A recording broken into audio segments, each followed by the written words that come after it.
सबसे छोटी अभाज्य संख्या क्या होती है? सबसे छोटी अभाज्य 2।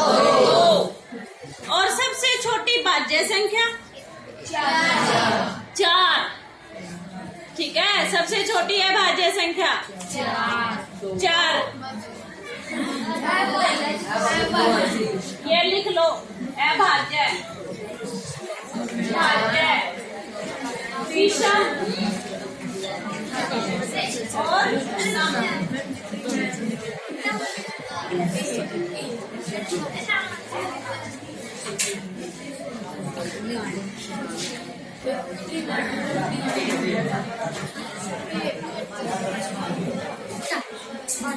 यहाँ देखो, सबसे छोटी अभाज्य संख्या 2, भाज्य 4, 2 के बाद 3 आता है। 3 भी कैसे होती है? भाज्य होती है। आगे लिख दूं, 2, 3, 5 ये होती है। और सबसे छोटी क्या हो जाएगी? 2। भाज्य संख्या कहाँ से शुरू होती है? 4 से। 4 के बाद क्या आएगा?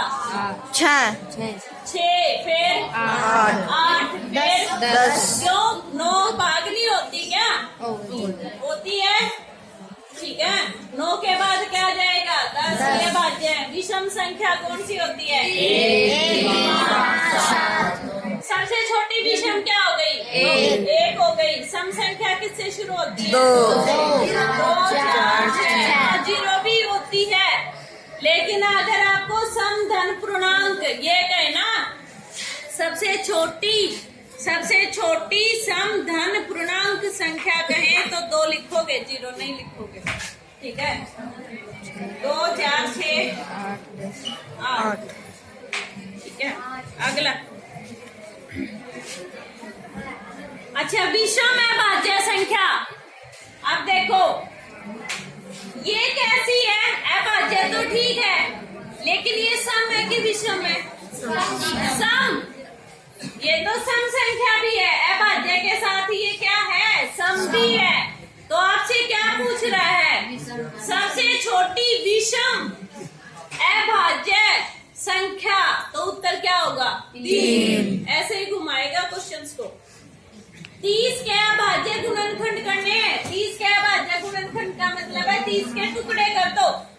30 के टुकड़े करें, 2, 15, 3, 5, 5, 1। आपको उत्तर में दे रखा है 6 गुना 5 30 होता है।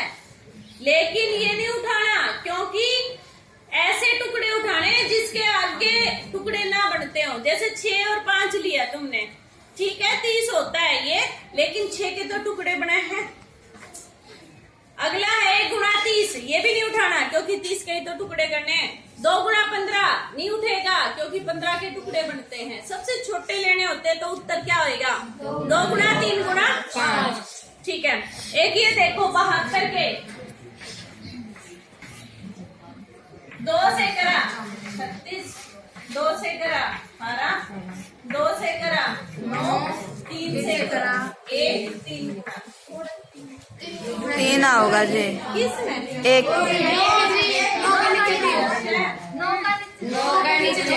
अच्छा, यहाँ 3 आ जाएगा। अरे जल्दी में कर, वो कोई बात नहीं है। अब देखो ऑप्शन में, ऑप्शन ढूंढो। क्या ये इतना दे रखा है? नहीं। ऑप्शन में तो क्या है? 2 की शक्ति 3, 3 की शक्ति 1। ठीक है, और आपका उत्तर क्या बनेगा? 2 की शक्ति 3, यानी कि 2 कितनी बार है? 3 बार।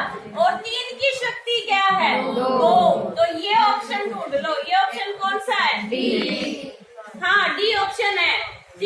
2 की शक्ति 3 और 3 की शक्ति 2। अब अगले पे आ जाओ, 16वां क्वेश्चन।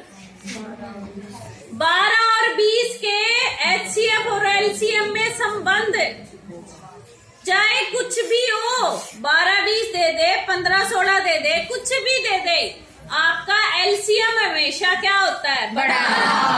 तो आपको रकम नहीं देखनी कि 12 और 20 में क्या दे रखा है। तो कौन सा ऑप्शन बनेगा इसमें से? बी ऑप्शन बन जाएगा, जहाँ पे एलसीएम क्या है? बड़ा दे रखा है।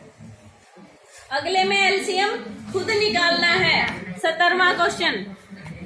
आवाज नहीं,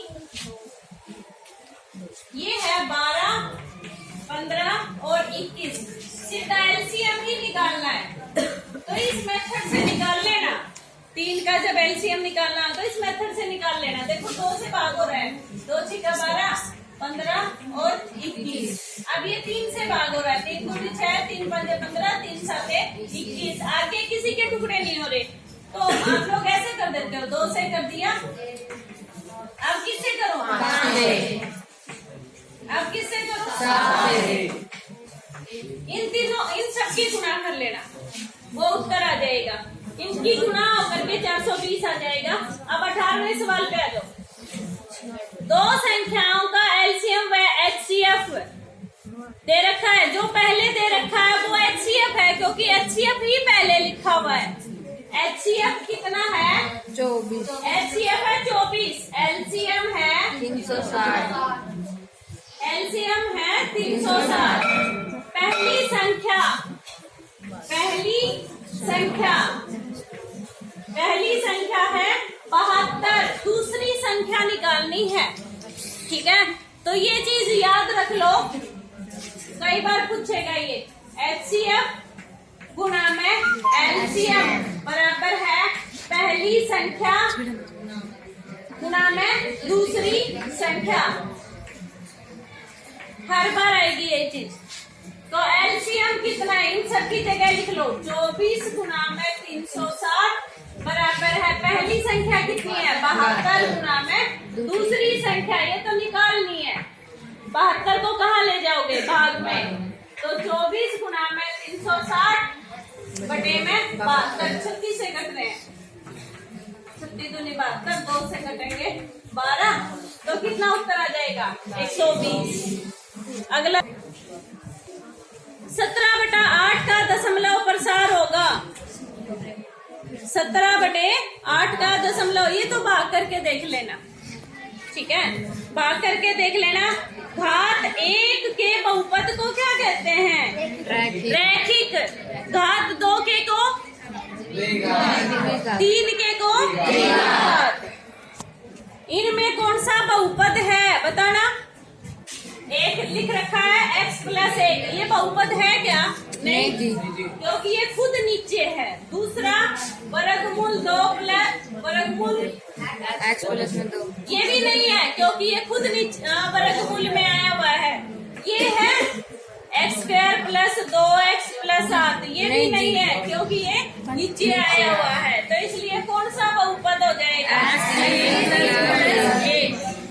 अच्छा, अगला देखो 22वां। निम्नलिखित में से कौन सा रैखिक बहुपद है? रैखिक बहुपद जिसकी घात 1 है। पहले में है 2y², यानी कि इसकी घात कितनी है? 2। दूसरे में है 4x + 2, यानी कि ये है। तीसरे में x की 3, यानी कि त्रिघात बहुपद है। चौथे में है y की 2, ये क्या है? द्विघात बहुपद है। अगला आ जाओ 23वां। 3z + 4 कौन सा बहुपद है बताना? हाँ, रैखिक बहुपद है। इसमें एक ऑप्शन दिया हुआ है शून्य। शून्य बहुपद कौन सा होता है? हाँ, जिसमें x y z कुछ नहीं होता। मान लो मैं ये लिख दूं 5, तो ये रैखिक बहुपद है, ये शून्य बहुपद।